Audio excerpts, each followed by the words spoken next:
अंतरराष्ट्रीय युवा विद्वान, जैन दर्शन में यूनिवर्सिटी टॉप व गोल्ड मेडलिस्ट, जैन सिद्धांत एवं न्याय विषयों को सरलता से समझाने वाले, यूएसए, इंग्लैंड, ऑस्ट्रेलिया आदि अनेक देशों में जैन धर्म की महती प्रभावना करने वाले, पंडित टोडरमल पुरस्कार, युवा विद्वत रत्न आदि अनेक पुरस्कारों से सम्मानित मूर्धन्य विद्वान डॉक्टर संजीव कुमार गोधा, जयपुर द्वारा जानिए धर्म का मर्म।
अभी पृथ्वियों की चर्चा कर रहा हूं आपके बीच में। 8 पृथ्वियां हैं इस पूरे 3 लोक में। एक पृथ्वी है 8वीं पृथ्वी, जिसे अष्टम वसुधा कहते हैं। समुच्चय पूजन का अर्घ बोलते समय उसमें आप अष्टम वसुधा शब्द का प्रयोग करते हैं। अष्टम अवनी गमो ऐसा कहकर के चंद्रप्रभ भगवान का अर्घ बोलते समय आप अष्टम अवनी गमो ऐसा 8वीं पृथ्वी की आप बात करते हैं। अवनी माने भी पृथ्वी होता है, वो तो सिद्ध शिला है, ठीक है। अब उसकी तो बात छोड़ दीजिए कि साहब वो 8वीं है तो 7 कहाँ है क्या? यदि वो 8वीं पृथ्वी है तो 7 पृथ्वियाँ कहाँ हैं ये तो बताइए। तो बोले 7 पृथ्वियाँ 7 नरकों की 7 पृथ्वियाँ हैं। ओ हो 7 नरकों की 7 पृथ्वियाँ हैं क्या? अच्छा, तो 7 नरकों की 7 हो गई, इसका मतलब नारकी उन पृथ्वियों में रहते हैं। बोले हाँ, उन पृथ्वियों में रहते हैं। 8वीं हो गई सिद्धशिला, तो 8 हो गई। तो फिर हम लोग कौन सी पृथ्वी पे रहते हैं? हम लोग भी तो पृथ्वी पर रहते हैं। ये क्या 9वीं पृथ्वी है क्या? ये क्या 9 नंबर की पृथ्वी है क्या? आपने तो कह दिया 7 नरकों की 7 पृथ्वियाँ, 8वीं पृथ्वी सिद्धशिला हो गई। ईशत प्रागभार पृथ्वी कह दी, जहाँ बीच में सिद्धशिलाएं हैं। तो अब समझ में नहीं आ रही है हमारे को बात, ये क्या होगा? बोले सुनो, डरो मत, पहली पृथ्वी के ऊपर रहते हैं हम लोग। अरे भाई साहब, क्या पहली पृथ्वी के ऊपर रहते हैं क्या? पहली पृथ्वी के ऊपर रहते हैं, इसका मतलब पहली तो नरक पृथ्वी है। नहीं समझा रहा हूं मैं। पहली पृथ्वी है जिसका नाम है धम्मा, पहली पृथ्वी है जिसका नाम है रत्न प्रभा। पहली नरक पृथ्वी इतनी मोटी है, उदाहरण के लिए इतनी सी मोटी नहीं है, 1,80,000 योजन मोटाई वाली है वो पृथ्वी।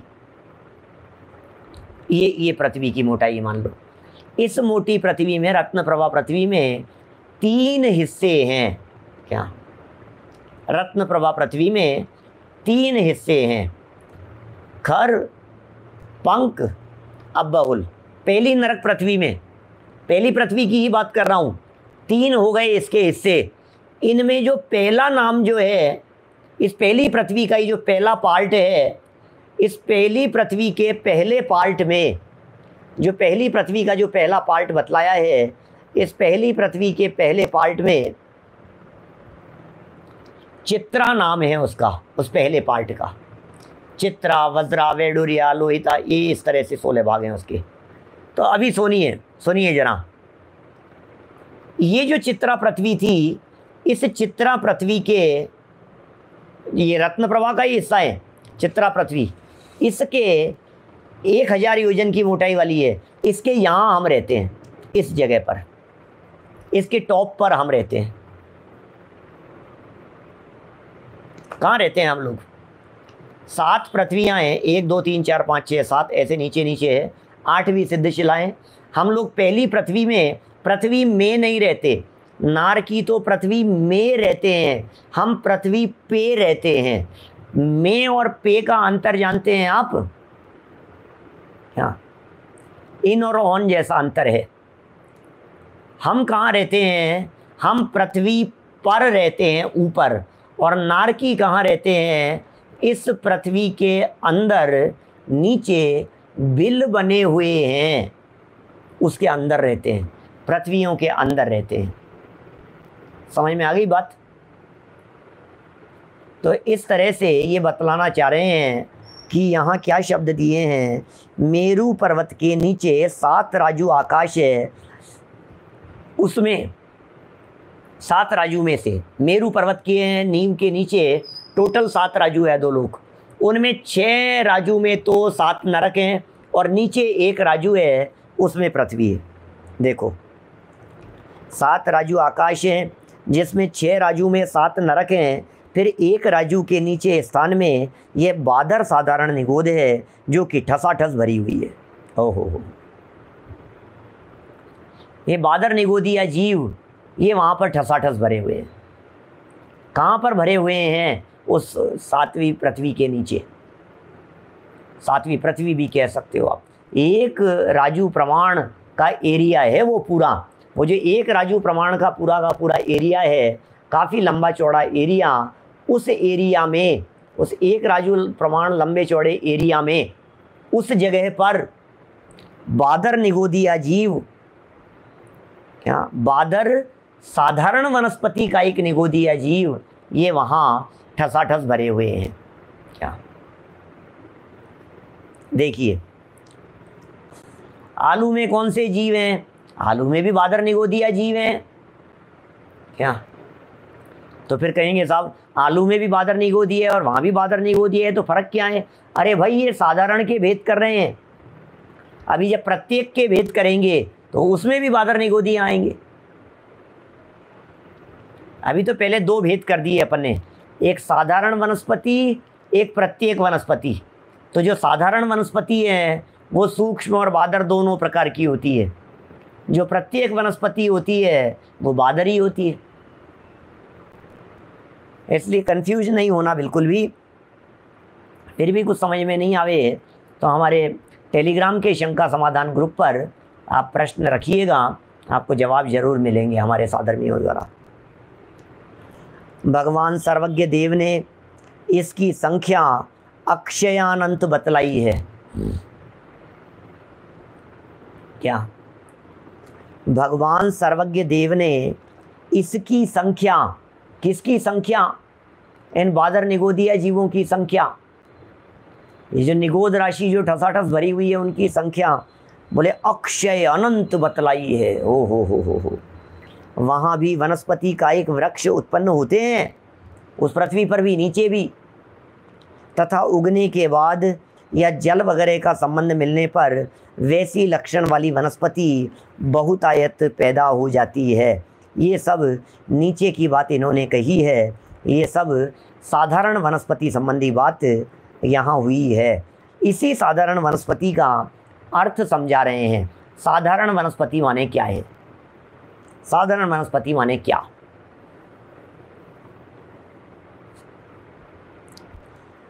ए गोद शरीरे, गोमट सार पढ़ा रहे हैं, गोमट सार जीवकांड। क्या भाई साहब गोमट सार जीवकांड पढ़ा रहे हैं? विनय सिंघई जी साहब, बोलो। अपन ने सोचा भी नहीं था संयम प्रकाश पढ़ेंगे, तब गोमट सार जीवकांड भी पढ़ेंगे क्या? ये गोमट सार जीवकांड की गाथाएं प्रस्तुत कर रहे हैं। पहले भी आई हैं बहुत, यहाँ भी आई हैं, आगे भी आएंगी। इसका मतलब गोमट सार जीवकांड के जो महत्वपूर्ण प्रकरण हैं, ये महत्वपूर्ण प्रकरण भी हमें यहाँ जानने पढ़ने का अवसर मिल रहा है। ए निगोद शरीरे जीवा दव पमाण दो दिठा सिद्धे हिम अनंत गुणा सवेण विनीत कालेण ओहो साहराण माहरी साहारण माण पाण गहण च साहारण जीवाणम सहारणा लक्षणम भणियम। क्या कह रहे हैं और देखिए, जथेक मरई जीवो तथ दुमरणम हवे अनंताणम चंकमयी जथ इको चकमणम तत्णम ताणम। गोमटसार जीव कांड की ये 195, 191 और 192 नंबर गाथा को प्रस्तुत किया है। ये बतला रहे हैं यहाँ पर, सुनिए बात क्या कह रहे हैं। एक साधारण वनस्पति निगोद के शरीर के, एक साधारण वनस्पति निगोद का शरीर, अब उसकी चर्चा तो सुनो जरा। क्या कह रहे हैं, साधारण वनस्पति निगोद शरीर के आश्रित साधारण वनस्पति है। ध्यान देना, वापस बोलता हूँ, धीरे धीरे बोलता हूँ। एक साधारण वनस्पति और उस साधारण वनस्पति में एक निगोदिया जीव, उस एक निगोदिया जीव के शरीर में, एक निगोदिया जीव के शरीर में एक बादर निगोदिया जीव, साधारण वनस्पति का एक बादर निगोदिया जीव के शरीर में कितने जीव रहते हैं उस शरीर में? तो ये कह रहे हैं उस निगोद शरीर के आश्रित सिद्ध राशि से अनंत गुणे,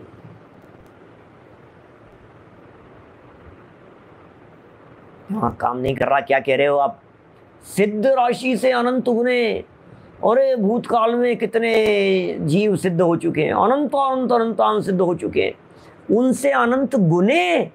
हाँ, या भूतकाल के जितने समय व्यतीत हो गए हैं उनसे भी अनंत गुणे जीव हैं एक निगोद शरीर में।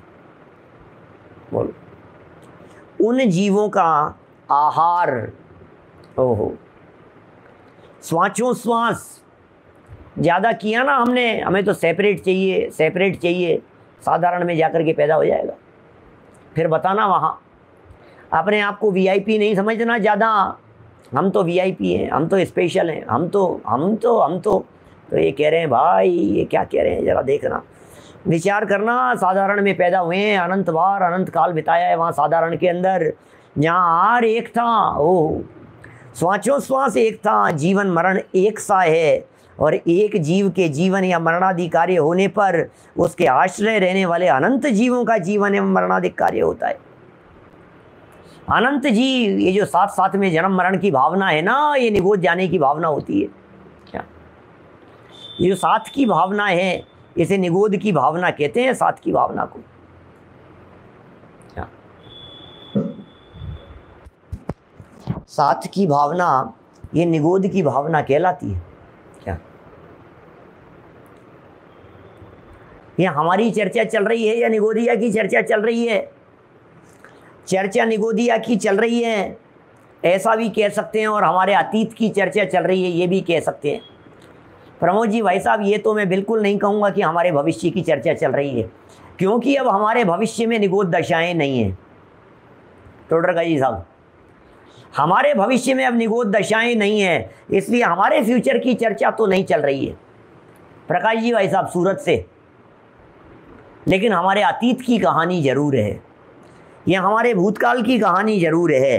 ये कह रहे हैं आहार, श्वास, जन्म मरण, अरे ये कहता है जिएंगे मरेंगे साथ साथ, क्या साथ जन छोड़ेंगे ना हम तेरा साथ ओ साथी, मरते दम तक नहीं, सात जन्म तक नहीं, जन्म जन्म तक।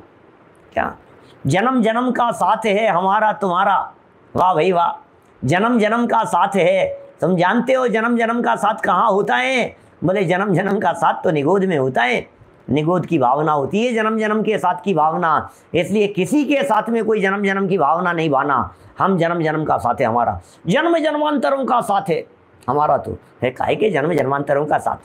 धर्मचंद जी साहब, काहे के जन्म जन्मांतरों के साथ की बात करें? कुछ नहीं है। अरे साथ की भावना निगोद की भावना है, एकत्व की भावना सिद्धालय की भावना है। साथ की भावना तो समझ लीजिए निगोद, साथ चाहिए साथ चाहिए साथ चाहिए, निगोद निगोद निगोद निगोद निगोद। और अब क्या कह रहे हैं? नहीं, एकत्व की भावना। समय सार छठी गाथा में क्या कह रहे हैं? समय सार तीसरी गाथा में क्या कहते हैं? ए यद्द निश्चय गदो समो सवत्त सुंदरो लोए। ओहो, इस पूरे लोक में सबसे सुंदर कौन है? एकत्व निश्चय गत समय, एकत्व को प्राप्त अकेला सुंदर है, अकेलेपन की सुंदरता है। एकत्व की भावना मुक्ति की भावना है और साथ की भावना निगोद की भावना है। बोलो साथ की भावना भाना कि एकत्व की भावना भाना?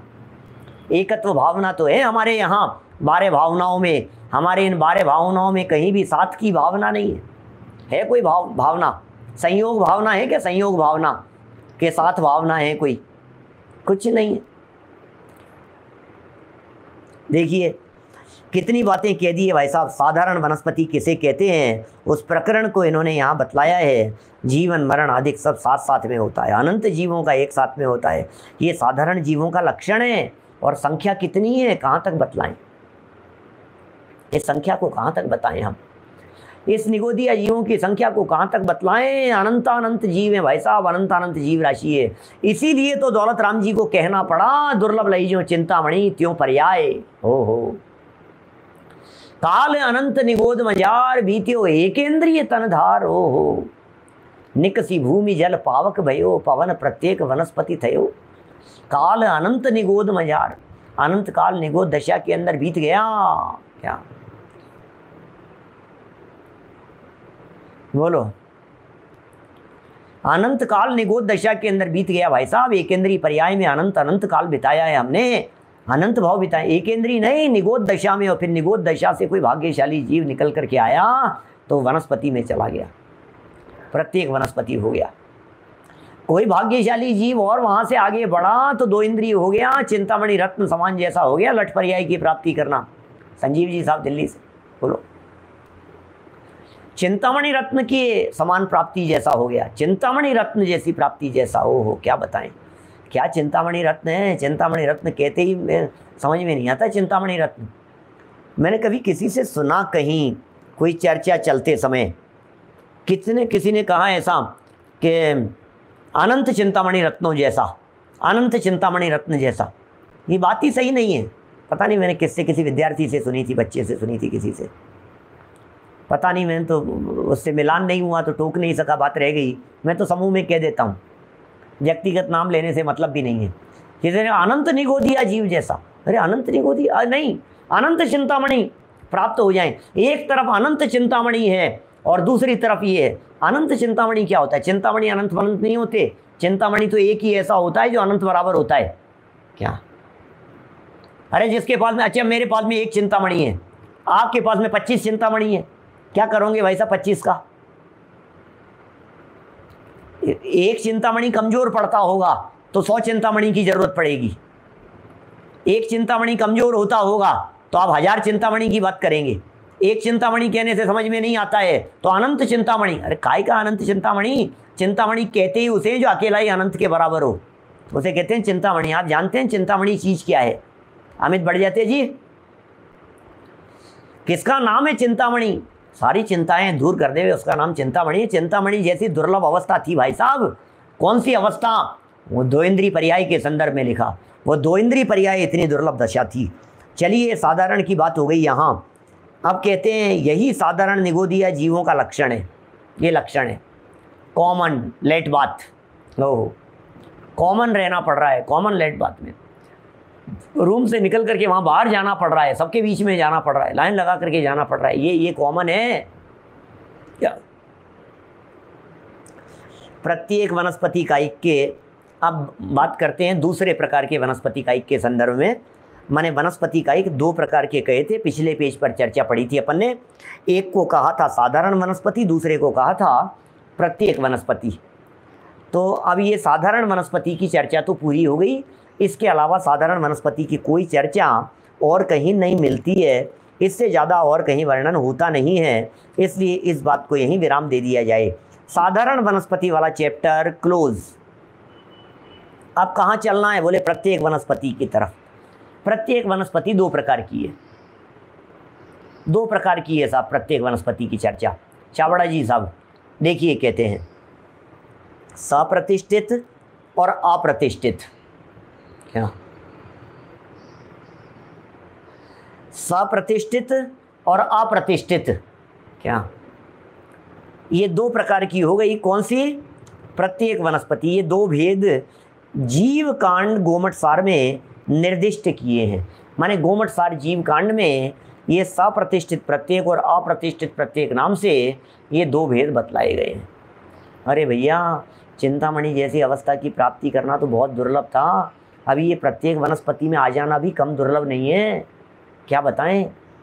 साधारण वनस्पति इट मीन्स निगोद से निकल करके, साधारण वनस्पति का मतलब निगोद से निकल करके कोई पेड़ बन गया, कोई वृक्ष बन गया है, झाड़ बन गया है, पृथ्वी का एक बन गया है, ये बनना उसके बहुत भाग्यशाली होने का सूचक है, निगोद से निकल करके बाहर आ जाना। हम तो कहाँ आकर के खड़े हैं? क्या बाहरी चिंतामणि के बिना कौन हमारे को सहारा होगा? क्या क्या कहा था हीराचंद जी वैसे साहब? कुछ कही थी आपने बात पीछे, थोड़ा बहुत तो कुछ पढ़ने में आया। बिगड़ी सुधारने की बात कही थी, चिंतामणि के बिना इस तरह का कुछ कहा था। अरे सच बात है, इस चिंतामणि के बिना इस जीव की बिगड़ी सुधरती नहीं है, चिंतामणि के बिना काम नहीं चलेगा। लेकिन जड़ चिंतामणि की चर्चा नहीं है, चैतन्य चिंतामणि की चर्चा है, ये समझना जरा। चैतन्य चिंतामणि इस देह देवालय में विराजमान है, वो चिंतामणि तत्व इस शरीर रूपी देवालय में विराजमान है। जिस चैतन्य चिंतामणि रत्न के दर्शन करने मात्र से आपको क्षुधा, तृषा, भूख, प्यास, सर्दी, गर्मी, राग, द्वेष, मोह, ये सब बातें जब निकल जाती है, ऐसी दशा होती है, उस चैतन्य चिंतामणि से सारी पर्यायें नष्ट हो जाती है, सारे विकल्प नष्ट हो जाते हैं, सारे दुख नष्ट हो जाते हैं, सारी तकलीफें मिट जाती है, सारी पीड़ाएं मिट जाती है। इसका नाम होता है चैतन्य चिंतामणि। क्या है वो चिंतामणि रत्न? चिंतामणि का काम क्या होता है ये बतलाइए, चिंतामणि कहते किसे हैं ये बतलाइए, चिंतामणि का स्वरूप क्या है ये बतलाइए। चिंताएं मिटा देने वाले को चिंतामणि कहते हैं, लेकिन ये चिंताएं मिटती नहीं हैं बाहरी चिंतामणि से। मैं आपसे पूछता हूं, मैंने बचपन में प्रश्न किया इस तरह का, अन्ना जी से पूछा था मैंने, चिंतामणि रत्न की चर्चा चलती थी और बहुत पुरानी बात है, मैं 80s की बात करता हूं, 80 के दशक की बात करता हूं मैं। सभा में अन्ना जी चिंतामणि की बात बोले और मैंने अन्ना जी से पूछा कि अन्ना जी ये चिंतामणि से सारी चिंताएं मिट जाती है, सब कुछ मिल जाता है, जो मांगो मिल जाता है? बोले हाँ सब मिल जाता है। तो मैंने कहा सम्यक दर्शन मांगेंगे तो मिल जाएगा क्या? मैंने कहा मोक्ष मांगेंगे तो मिल जाएगा क्या? बोले नहीं वो नहीं मिलता। क्या 80 के दशक में पूछा था मैंने अन्ना जी से, अन्ना जी आपके सब मिल जाता है चिंतामणि से, सब मिल जाता है चिंतामणि से, सम्यक दर्शन मिल जाता है क्या? अनंत सुख मिल जाता है क्या? बोले वो नहीं मिल सकता। बोले मोक्ष मिल जाता है क्या? बोले वो नहीं मिल सकता। मोक्ष तो छोड़ो, बीज नहीं मिलता, टिकट नहीं मिलता, मुक्ति का टिकट नहीं मिलता चिंतामणि रत्न से।